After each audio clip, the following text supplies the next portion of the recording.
SANRAL accused anti-toll activists of ambush, and Energy Minister rushed to Cape Town Hospital. I'm Lebo Changela with this news update.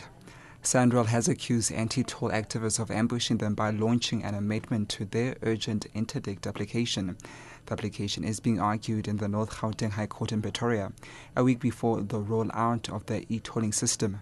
Specialist court journalist Candice Klein reports. Earlier this month, the Transport Minister gazetted an amended tariff structure for people who chose not to register for e-tags. This past weekend, the AntiTinkling Alliance gave notice of their intention to challenge this 11th-hour amendment as part of their main interdict application.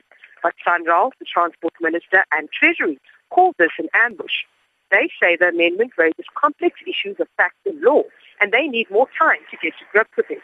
They asked the court to throw the application out of court. Candice Klein, SABC News, Pretoria. Minister of Energy Dipuo Peters has been rushed to the Chris Barnard Hospital in Cape Town. This was announced by the chairperson of the Select Committee on Economic Development, Freddie Adams, during a committee sitting. Peters' private secretary has confirmed that she was taken to hospital earlier. It is not yet clear what Peters was admitted for. Gauteng Health MEC Ntombi Mehwe says she's doubtful if former National Police Commissioner Jackie Selebi received preference over young patients who need kidney dialysis. She was responding to a question by the DA in the Gauteng legislature.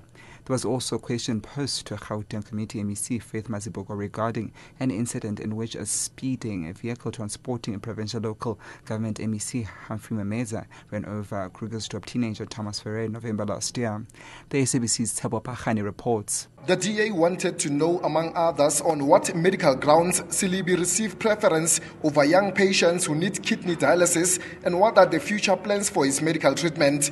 Mehwe says there were no patients on the waiting list when Selebi was admitted at Steve Biko Memorial Hospital in Pretoria. And as to what future medical plans for Selebi were, Mehwe says this remain doctor-patient confidentiality. Meanwhile, Mazibuko says she doesn't know of any blue light brigade. She says she only knows of the police. This angered DA member Kate Lorima, saying she's disgusted by Mazibuko's response, urging the MEC to tell that to the Ferreira family suffering secondary traumatization, whose son have been left brain damaged.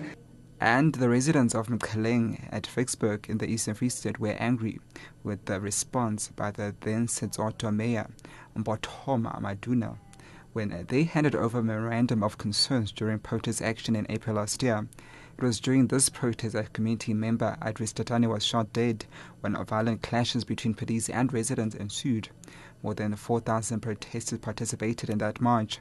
This evidence was given by Mkhaleng Concerned Residents Deputy Chairperson Maketa Philip Solokwe during cross-examination in the Vicksburg Regional Court today. Debohole Taba reports. Defense Senior Counsel Johan Nel has warned Maketa Philip Solokwe not to avoid answering his questions.